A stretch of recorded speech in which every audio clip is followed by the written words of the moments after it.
Hello दोस्तों, मैं हूं दिनेश के वोहरा। इस चैनल पे आपका बहुत बहुत स्वागत है। आज एक घर हो तो ऐसा जो हमारी सीरीज है, उसके अंदर एक बहुत अलग इशू जो है वो भवन की संरचना से भी है, भवन की रचना से भी है। हमारी पृथ्वी पर बहुत सारी अद्भुत घटनाएं होती हैं और बहुत सारी घटनाओं से हम शायद वाकिफ भी नहीं हैं। हम कई बार प्रकृति के कुछ नियमों को हंसी में उड़ा देते हैं और ये भी कह देते हैं कि शायद ये सच नहीं है। पर प्रकृति की नेचर की अपनी एक साइंस है, विज्ञान है।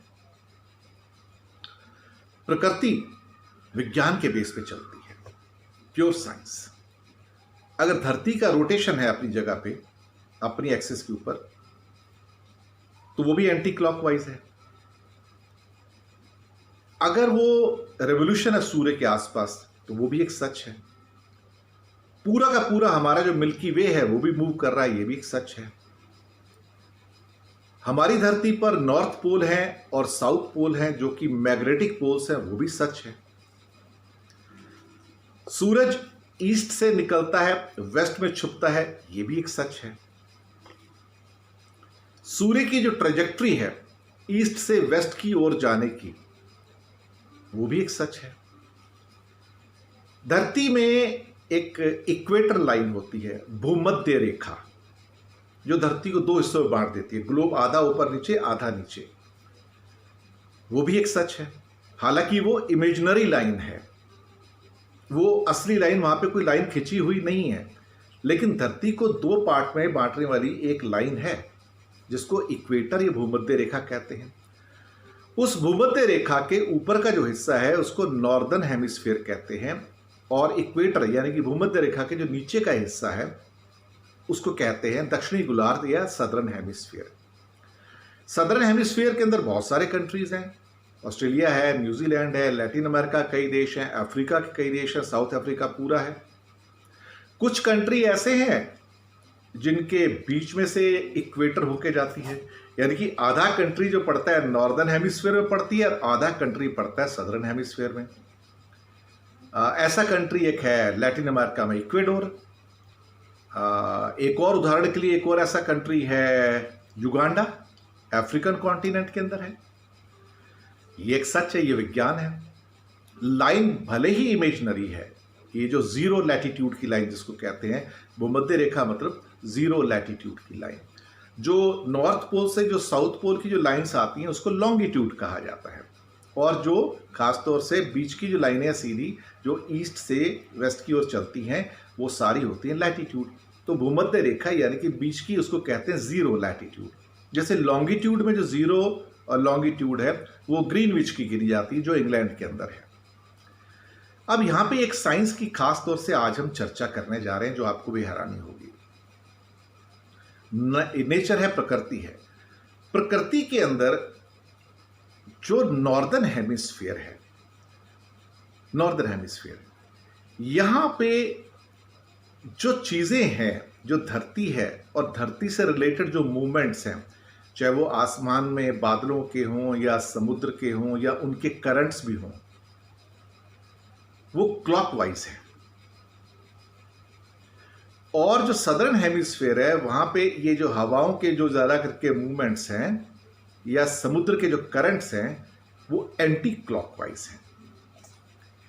इसलिए जब कभी हम भवन संरचना में जाते हैं तो उत्तरी गोलार्ध में यानी कि नॉर्दर्न हेमिस्फीयर से जब हम कंपेयर करते हैं उन भवन की संरचनाओं को जो सदर्न हेमिस्फीयर में है, वहां पे दोनों के जो एनर्जी के जो क्या कहते हैं रूट्स हैं वो अलग हैं।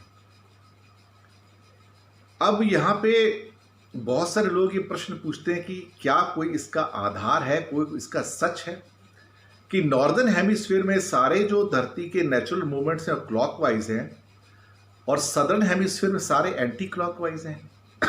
सॉरी, साइंस क्या है, साइंस कैसे पता लगेगी? मैं एग्जांपल देता हूं। जब कभी आप इक्वेडोर में या युगांडा ट्रैवल करने के लिए जाते हैं कई लोग तो नहीं गए होंगे, मोस्टली नहीं गए हैं, बहुत कम लोग गए होंगे। तो वहाँ पे बहुत सारी जगह पे जो टूरिस्ट स्पॉट्स हैं वहाँ पे इक्वेटर लाइन मार्क्ड है। वहाँ पे कुछ फोटोग्राफ मैंने यहाँ पे दिए अपने साथ में, प्रोमिनेंटली मार्क्ड है। और वहाँ पे ये एक टूरिस्ट स्पॉट है जहाँ पे हर साल हजारों लाखों लोग देखने के लिए आते हैं। रोजी रोटी का केंद्र भी है और कुछ लोग वहाँ पे एक्सपेरिमेंट भी दिखाते हैं, वहाँ पे चलते हैं। वहाँ पर एक्सपेरिमेंट कैसे हैं, यही एक्सपेरिमेंट जिसकी मैं बात कर रहा हूँ कि नेचर का जो कोर्स है वो नॉर्दर्न हेमिस्फीयर के अंदर वो क्लॉकवाइज है और सदर्न हेमिस्फीयर में एंटी क्लॉकवाइज है। और शायद इसीलिए, जी हाँ, शायद इसीलिए दोनों हेमिस्फीयर की जो भवन संरचनाएं हैं उनमें फर्क आ जाता है। कई लोग इसको कहते हैं हम इन चीज़ों को नहीं मानते, मत मानिए, कोई बात नहीं, विज्ञान को तो मानते हैं। वो विज्ञान यानी कि जो नेचर से संबंधित है, एनर्जी का क्लॉकवाइज या एंटी क्लॉकवाइज, वो असली है। अब वो कैसे आता है, देखिए वहाँ पे उन्होंने क्या किया हुआ है, बहुत सारे जो आपको वहाँ पे गाइड मिलेंगे, जो टूरिस्ट के गाइड मिलेंगे, उन्होंने वहाँ पे जो सेंट्रल लाइन है जिसको कि इक्वेटर कहते हैं, तो इक्वेटर के एक साइड में नॉर्दर्न हेमिस्फीयर और एक साइड में सदर्न हेमिस्फीयर। कमाल की बात है कि अब चेंज इधर हो जाए तो सदर्न हेमिस्फीयर और चेंज इधर हो जाए तो नॉर्दर्न हेमिस्फीयर। और मैं आपको बताऊं, यहां पर वो दिखाते हैं अपना एक एक्सपेरिमेंट। वो उन्होंने क्या है कि 3 पानी के पॉट रखे हुए हैं, पानी के 3 पॉट रखे हुए हैं। इक्वेटर में जब उस पॉट के अंदर वो पानी भरते हैं और पानी को बीच में एक प्लैंक सा होता है छोटा सा उनका, वो उनकी टेक्निक है, उसको रोक देते हैं और नीचे उसके डॉट रहता है। तो फिर उसके अंदर ऊपर से एक फ्लावर डाल देते हैं जो 5-6 पत्तियों वाला होता है, जो बिल्कुल क्लियर नजर, सफेद रंग का फ्लावर होता है। वो फ्लावर डाल देते हैं तो इक्वेटर पे जो पानी नीचे जाता है तो उस फ्लावर का कोई मूवमेंट नहीं होता, बिल्कुल पानी के साथ ऐसे डिप होके चला जाता है और उसके अंदर, फ्लावर के अंदर अपना कोई मूवमेंट नहीं होता, ना क्लॉकवाइज ना एंटी क्लॉकवाइज। जब वो एक दूसरा पॉट नॉर्दर्न हेमिस्फीयर में रखा हुआ है जो कि इक्वेटर लाइन से मुश्किल से 5 फुट या 10 फुट दूर है एक्सपेरिमेंट के लिए, और वहां पे वो पॉट भरते हैं और उसके अंदर फिर फूल डालते हैं और फूल की 5-6 पंखुड़ियां हैं और ऊपर से एक छोटी सी डंडी, सफेद रंग का फूल होता है। मैं यहाँ पे आपकी सुविधा के लिए लगा भी सकता हूँ। आप यकीन नहीं मानेंगे, जब नॉर्दर्न हेमिस्फीयर में नीचे का पानी का डॉट खोला जाता है तो वो जो ऊपर फ्लावर है वो बहुत तेजी से पंखे की तरह क्लॉकवाइज डायरेक्शन में घूमता है। आप देख के हैरान हो जाएंगे। और सदर्न हेमिस्फीयर में फिर उन्होंने एक पॉट रखा हुआ है, वहां पे जब पानी भरते हैं उस पर फिर वही फूल डालते हैं, तो जब नीचे से डॉट निकाल देते हैं उसका बर्तन का, तो वो वहां पर, जो कि इक्वेटर से मुश्किल से 5-10 फीट की दूरी पे है, और वहां पे वो पूरा का पूरा पानी जब नीचे से निकलता है तो वो एंटी क्लॉकवाइज पूरा का पूरा फूल घूमता है वहां पर। ये साइंस है, ये विज्ञान है।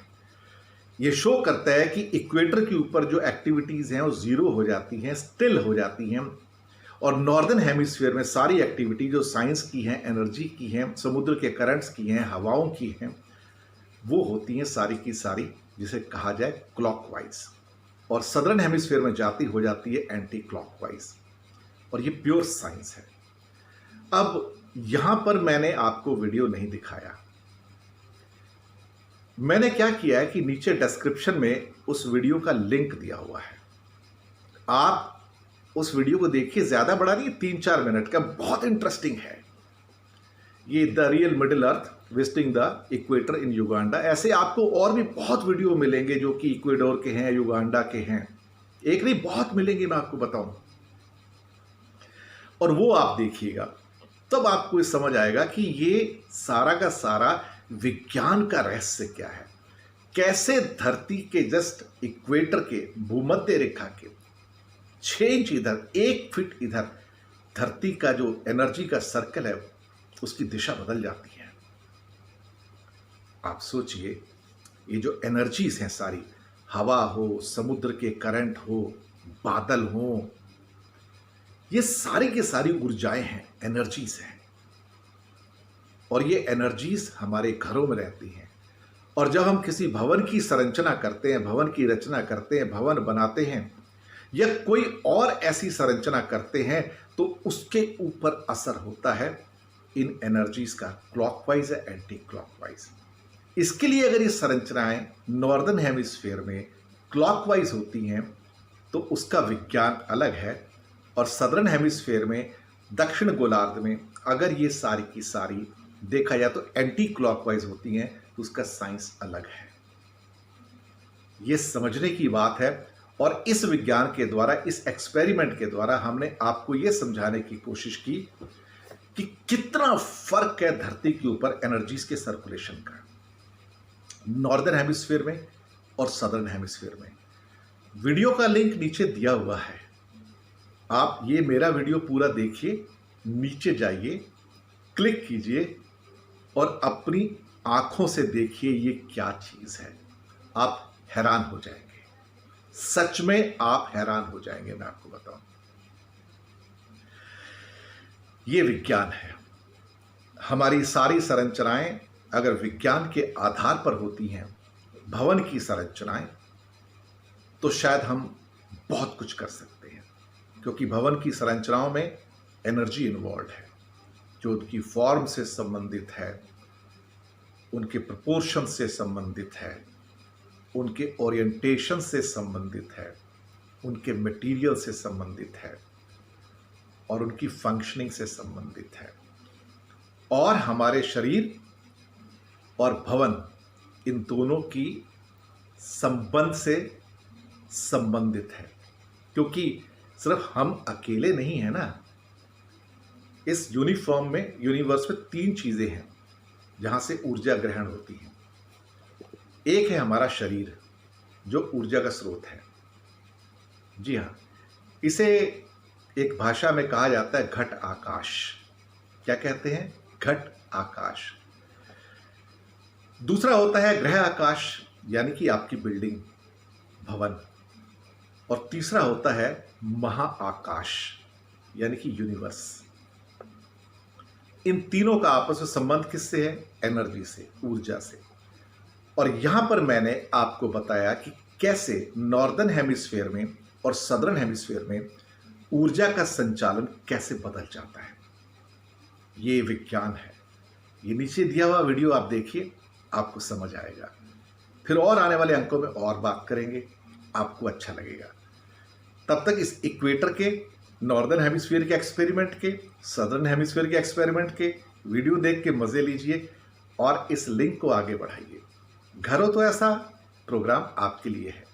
घरों तो ऐसा आपके लिए नई नई सूचनाएं लेके आता है, मजेदार सूचनाएं, उपयोगी सूचनाएं, अच्छी सूचनाएं, जिससे आपकी सोच बदले, वैज्ञानिक सोच।